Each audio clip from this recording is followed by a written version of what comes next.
बिस्मिल्लाहिर्रहमानिर्रहीम। अस्सलाम वालेकुम। आज हम बना रहे हैं गाजर का मुरब्बा। गाजर का मुरब्बा बनाना बहुत ही आसान है और ये बहुत जल्दी बनता है। तो आइए देखते हैं कि ये कैसे बनता है और इसको बनाने के लिए हम किन चीज़ों का इस्तेमाल करते हैं। तो बग़ैर वीडियो को स्किप किए वीडियो को आपने लाज़मी देखना है आखिर तक, ताकि आप कोई स्टेप मिस ना करें। तो चलिए रेसिपी शुरू करते हैं। सबसे पहले हम आपको चीज़ें बता देते हैं जो इसमें इस्तेमाल होंगी। आधा किलो गाजरें हमने ली हैं, इसको हमने छिलका उतार के अच्छी तरह से वॉश कर लिया है। आधा किलो हमने चीनी ले ली है। गाजर और चीनी हमने बराबर मिकदार में ली है। 3 चम्मच हमने लेमन जूस लिया है और 3 अदद इलायची ली है, थोड़ी सी हमने इसको कूट लिया है। और कांटा हमें चाहिए गाजर में सुराख बनाने के लिए, ताकि जिस टाइम इसको हम चाशनी में डालें तो अच्छे से चाशनी इसके अंदर जज़ब हो। तो चलिए सबसे पहले हम गाजर में सुराख बनाएंगे। इन चीज़ों को हम साइड पे रख देंगे। इस तरह से आपने इसमें गहरे सुराख बना देने हैं ताकि अंदर तक अच्छे से चाशनी इसके अंदर चली जाए।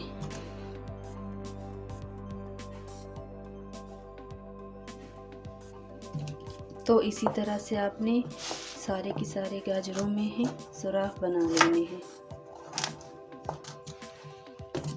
तो सारी गाजरों में हमने सुराख बना लिए हैं। अब हम इसकी कटिंग करेंगे, इसके छोटे पीस बनाएंगे ताकि बाद में इसको खाने में आसानी हो।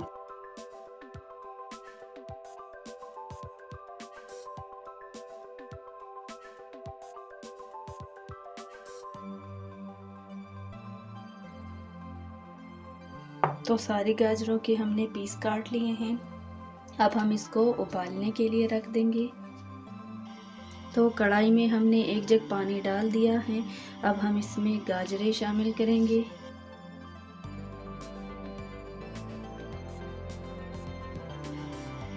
तो सारी गाजरें हमने इसमें डाल दी हैं पानी में। इसको हम मिक्स करेंगे।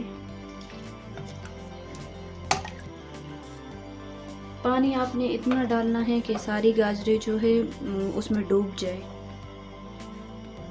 अब हम इनको उबालेंगे।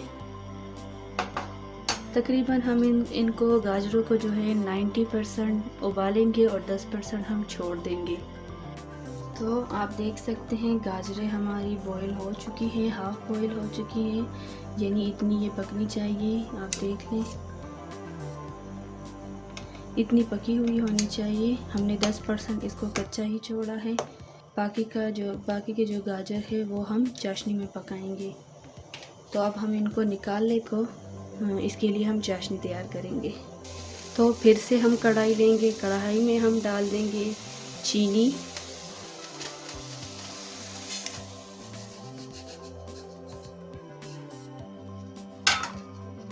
पानी डाल देंगे। पानी हम इतना डालेंगे कि चीनी जो है वो डूब जाए इसमें तकरीबन 2 कप पानी गया है। तो अब हम इसकी चाशनी तैयार कर लेंगे।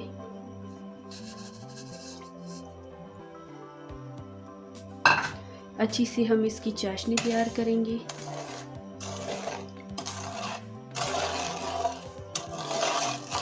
चीनी को हम मेल्ट होने देंगे। जब हमारी चीनी अच्छी तरह से मेल्ट हो जाए तो हम इसमें गाजरें शामिल कर देंगे। चीनी जो है वो अच्छे से मेल्ट हो गई हैं और आप देख सकते हैं इसमें बबल्स भी आना शुरू हो गए हैं। तो अब हम इसमें शामिल करेंगे गाजर। इसको अच्छे से मिक्स कर देंगे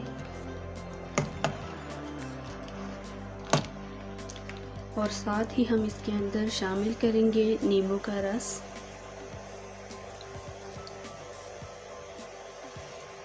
इसको अच्छे से मिक्स करेंगे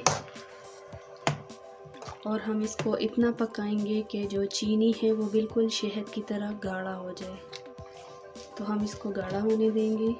आप देख सकते हैं इसमें बबल्स भी आना बहुत ज़्यादा इसमें बबल्स आ रहे हैं और जो ये चाशनी है ये भी गाढ़ी हो रही है। तो अब हम इसमें शामिल करेंगे इलायची।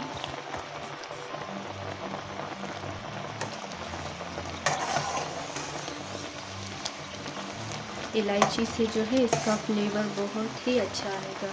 आप देख सकते हैं ये बिल्कुल इसकी चाशनी गाढ़ी हो चुकी है। तो ये बिल्कुल तैयार है। अब हम इसको अच्छे से ठंडा कर लेंगे। चूल्हा हम बंद कर देंगे और इसको अच्छे से हम ठंडा कर लेंगे। अभी ये बहुत गर्म है, तो ठंडा जैसे जैसे ये ठंडा होगा वैसे ही इसका जो सिरप है वो और भी गाढ़ा होता जाएगा।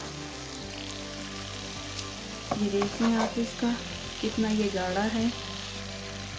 तो इसी तरह का जो है सिरप होना चाहिए। तो ये बिल्कुल अब तैयार हो चुकी है। इसको हम अच्छे से ठंडा कर लेंगे। तो हमारा मज़ेदार सा गाजर का मुरब्बा तैयार है। इसको मैंने आधा बोतल में भर दिया है और आधा हमने बर्तन गोली में निकाल लिया है। तो तैयार है हमारी आज की मज़ेदार सी रेसिपी अच्छी लगी हो तो इसे लाइक करें, शेयर करें, कमेंट में हमें ज़रूर बताएं कि आपको हमारी आज की रेसिपी कैसी लगी। फिर मिलूँगी आपसे नई और मज़ेदार सी रेसिपी के साथ। अपना बहुत सारा ख्याल रखें, दुआओं में याद रखें। अल्लाह हाफ़िज़।